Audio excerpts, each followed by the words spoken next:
May mga chika pa ako mamaya, so stay tuned. At ang unit natin mamaya, 3 lalaki arestado matapos naman magnakaw ng mga bakal sa isang planta sa Bataan. Pero niyanig ng magnitude 6.3 na lindol.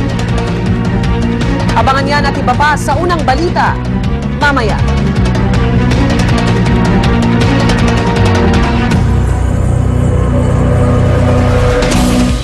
Yan, busy as a bee. Yan ang kasabihan sa mga taong hindi trabaho, laging subsub pa. Oo. Ay, alam ko yan. Buzzing around. Parang ikaw lang. Oo. Ganyan. Pero magandang example po ang mga bee o yung mga bubuyog dahil ang sisipag nila, di ba? Sa Oo. producers. Siyempre ng honey. Ay, Ayan. Non-stop yan mga yan. Kaya Non-stop. syempre, tingnan natin ang buhay ng mga bubuyog na yan. Dahil pumunta tayo sa isang bee farm sa Muntinlupa. Kasama si Monica at Arn. Good morning! Morning! Bubuyog.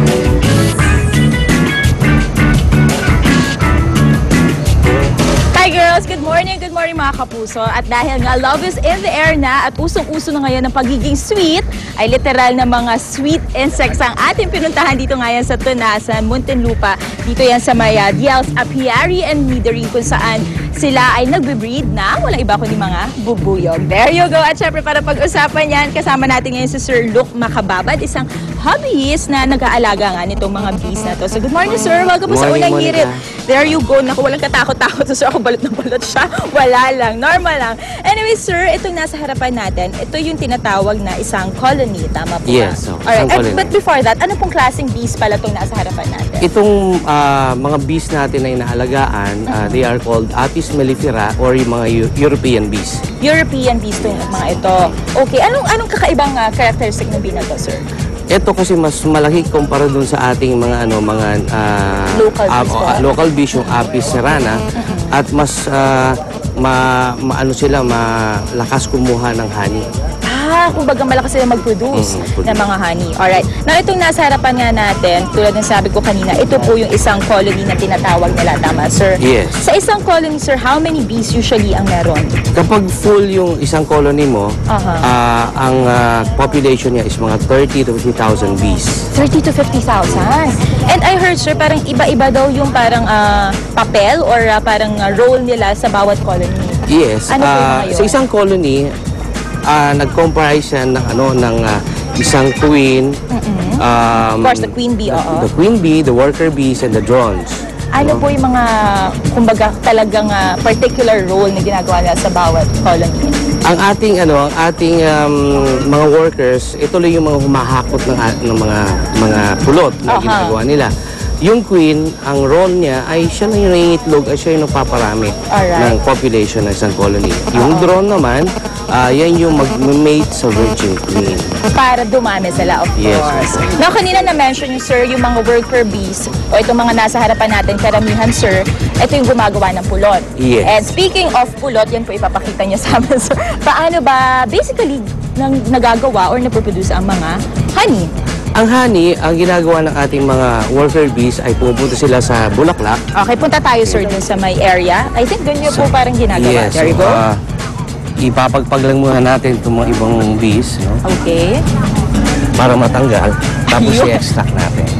Ayun. So, dito nila nilalagay yung mga, tulad ng sinabi nyo, mga nectar. Mga nectar. Oh. Mula sa mga bulaklak. Tapos, ang ginagawa nila, nilalagyan nila ng konting pollen, tapos mga tubig, tapos pinapagpag nila para matanggal yung moisture.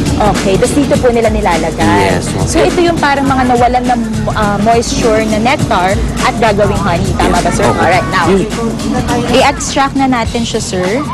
Tama ba, sir? Ito yung area for extraction. Ito yung extra, dito pala. Saan dito ba, sir? namin ini-extract Dito pala, muna, okay. no?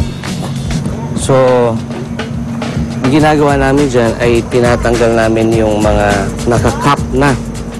Itong mga nakakap na, ito yung kasi beeswax. So, kinakap nila yan, ibig sabihin yan, itong bandang ito ay hinog na siya. Hinog na. So, ripe honey yan, kailangan natin i-untap siya. Ayun! Kitang-kita naman. Ito na yung parang edible na honey. Yes, ma'am. Okay. So, tanggalin mo natin yan. Tanggalin na. Okay. There you go. Para- Nakikita natin, no? Ayun na yung honey, lumalabas na. Tapos ito, ilalagay natin sa centrifuge. Ito yung tinatawag nating extractor. Extractor. Honey extractor. Now, just sa honey extractor, ano basically ang nangyayari, sir? I-extract natin yung honey, para centrifuge natin, para tumalsik yung honey. Tumalsik or matanggal from the lalagyan. Alright. So, paikot-ikot lang siya, sir.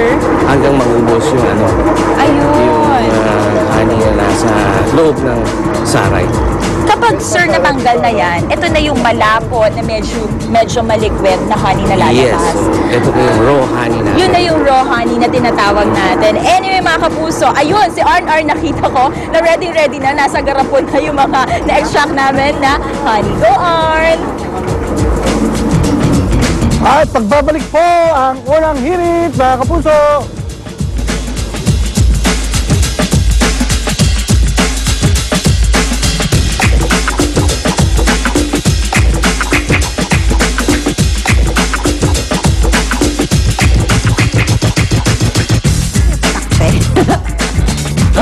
Ayan, luto man sa bahay o karinderya, talaga hindi mawawala ang pork. Binagoongan nga, binagoongan. Ayan. Talagang laging mandyan yung mga pork binagoongan. Ayan. So, paano ba mas mapapasarap pa ang crispy pork binagoongan? Kasama natin si Miss Nancy Lumay ng ating cooking expert. Good morning, Miss Nancy. Yes po. Yan, ito meron dito sa tabi ko. Ito parang pork binagoongan. Oo. Crispy. Paano ba ginagawa yung crispy pork binagoongan? Yung ganito, parang pag Yung pork muna, paano gagawin sa pork? parang lechong kawali. Lilito yung kawali muna. Tapos, Gisa. Gigisa na. Maraming kamatis. bawang sibuyas. Bawang sibuyas, maraming kamatis. And then? Ngayon, ito yung technique sa Yung paglalagay ng alamang. Yung iba kasi, dinidiretso nila yung bagoong. Oo. Hindi maganda tignan madumi. Okay. So, ayan, So, ito ganyan. yung kakatasin nyo? Oo, katasan nyo with water or stock Okay. para, ayan, lalabas. So, maraming klaseng bagoong. Oo. Meron yung gisado na. Ito, gisado rin, pero yung talagang pinkish pa rin, di ba? Pinkish pa rin.